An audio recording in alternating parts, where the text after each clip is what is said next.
Hi, my name is Anne-Marie Kuntz, and welcome to my ePortfolio. Here on the goals page, you'll see some introductory information about me, about my teaching history. I've been teaching for 20 years now. I've taught both 4th grade and 7th grade. And since year one, I've been asked to be part of leadership roles, whether they were for the school or for our district. Here you can see my candidate information video, as well as my professional and personal goals listed. My professional goals are to hone my practice and to begin looking for administration openings once I complete my degree.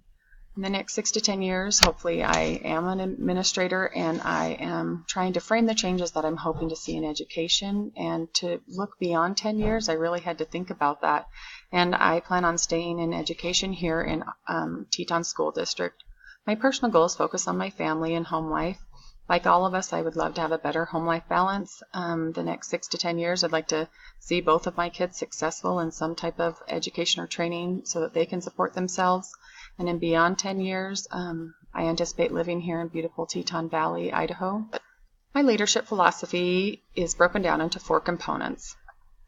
The first component is having a shared vision. I believe that all organizations should be vision-driven. This helps you to make decisions and set priorities. Second, building trust and respect. It's all about the relationships with your staff, with your community, and with your students. I believe there's also no best style of leadership for every situation.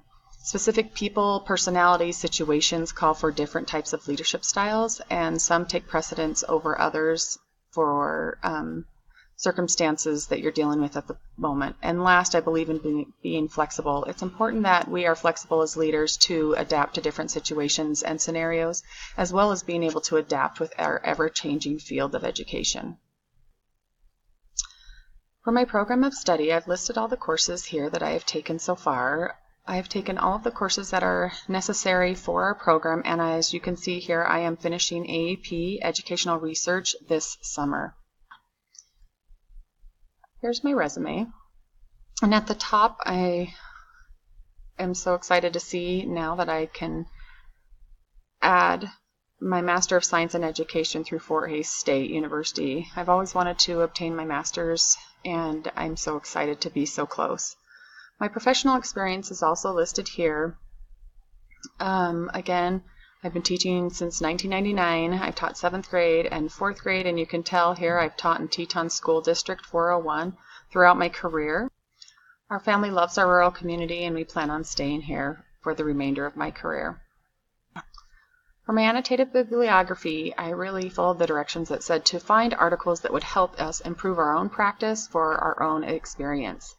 One thing that you'll notice throughout all of the articles that I selected, you'll notice a few things probably, but the first one is that of rural school districts. I plan on staying in a rural school district, so I felt like that information would be most beneficial for me. There are some other things that are present throughout all of the articles. Some are deal with limited funding that's related to being in a rural school district. We must know how to spend our money wisely, and that is talked about in this first article about working with what we have, talking about spending your professional development funds wisely so that you can provide the best training for your district. Also, as well as purchasing information and technology such as things for maker spaces and fab labs. I thought it was information that I should know about because it's really important that you make wise decisions with every penny in a rural school district, as those pennies are very limited. Throughout some of my other articles, it talks about some factors dealing with Latino students in my rural community, as well as effective leadership practices for rural leaders. My probably favorite article that I read for this annotated bibliography is the one on examining the relationship between leadership styles of school principals, organizational silence, and organizational learning. And I just really found the concepts that they discussed about those relationships important. We've all been in situations where we know that the actions and behaviors of leaders dictate how open people feel they can communicate. And this just shows with research that that leadership styles totally affect whether or not staff feel comfortable in voicing their concerns and their opinions, as well as feel comfortable in being part of the process of creation and ideas and organizational learning habits and factors. For my activities, I have included a link to all my artifacts so that it's easy for you to go and see the actual artifacts. For my district activities, a lot of what I did was to help provide and create procedures and protocols to help align different systems within our school district. I was able to provide procedures and protocols for assessments within our district so that teachers are aware of what they should do at each reporting period, fall, winter, and spring. I was able to attend a Danielson training for 6 days in order to become an effective evaluator of teaching and learning. In Idaho, we use the Danielson framework for evaluation, and these evaluation practices help improve teaching practice. One system that I helped to hone and create is the budget for curriculum proposals as well as our curriculum adoption process. We didn't have a streamlined process, so this was one of those procedures and protocols I was speaking of that we help to provide guidance so that there is alignment throughout all of the schools in our district. Even though we're small, it's important that everybody is doing what they need to do in the same way. I also helped to create a PR campaign of community awareness about our dual language program, and it's important that we have a sound PR program and timeline so that information gets out to our community so that we can have successful programs and our community can be aware of the types of programs that we offer in our schools. I was able to be part of discussions, although they were hard, about a current fraud incident that happened here in our district. If you want to read about it, there's a news article link there. Our district lost $750,000 in a fraud scam, and thankfully $484,000 were recovered, and thankfully we had insurance for the rest. However, in order to provide transparency for our community and stakeholders, the district felt that it was really important that we led discussions as well as then create and present a fraud incident summary so that the school, our school board, stakeholders, community members know what happened, what funds were recovered, as well as what we're doing to protect against this in the future. The last protocol and procedures I helped to create for the district were related to professional development funding for programs and for schools so that they're aware of the funding, as well as a proposal process where they can petition for more professional development funds. Again, here's the link to all my elementary activity artifacts. For my elementary activities, a lot of them focused on building progressive and effective and sometimes creative schedules for the school so that we can provide options of services as well as specials to protect teaching time as well as maintain the rights of students to have a general education with supports in the classroom. This first activity was creating a team teaching schedule where 2 teachers are paired up and they each become content area specialists for 2 subjects. For example, one teacher teaches math and science and the other teaches English and reading, and partway through the day their students go to the other teacher's classroom to have those lessons taught to them.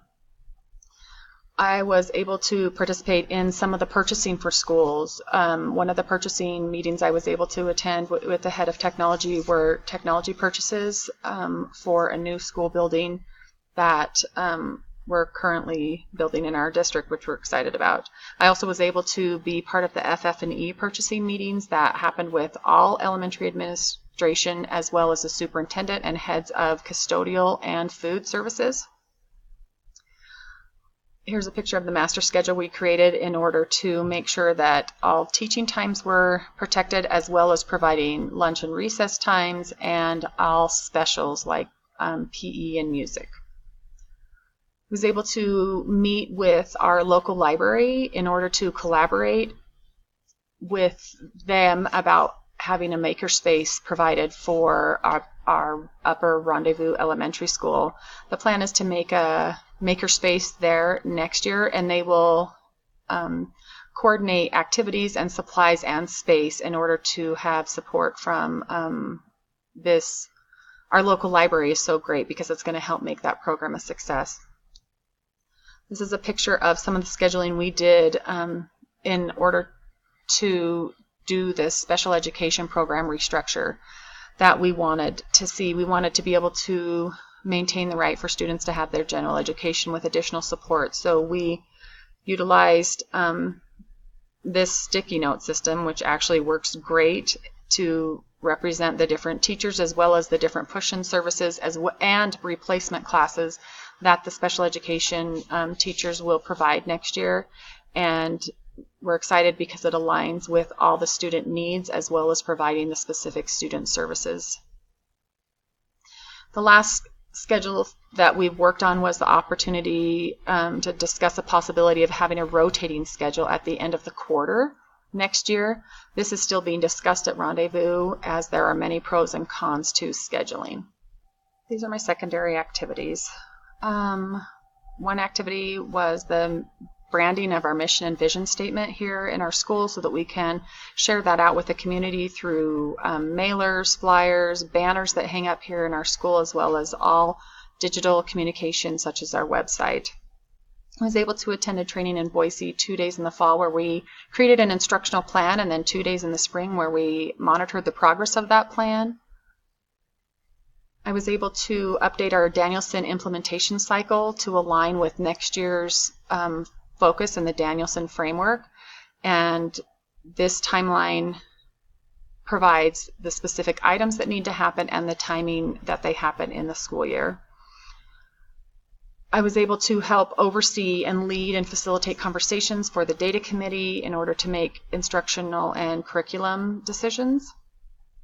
I helped to provide supervision at specific special events that we have in our school. We have at least one special event day a quarter, and I was the administrative supervision on those days. I was able to participate in the leadership team in specific meetings where we participated in a distributive model of leadership, and was able to participate in making assignments that best fit diverse needs.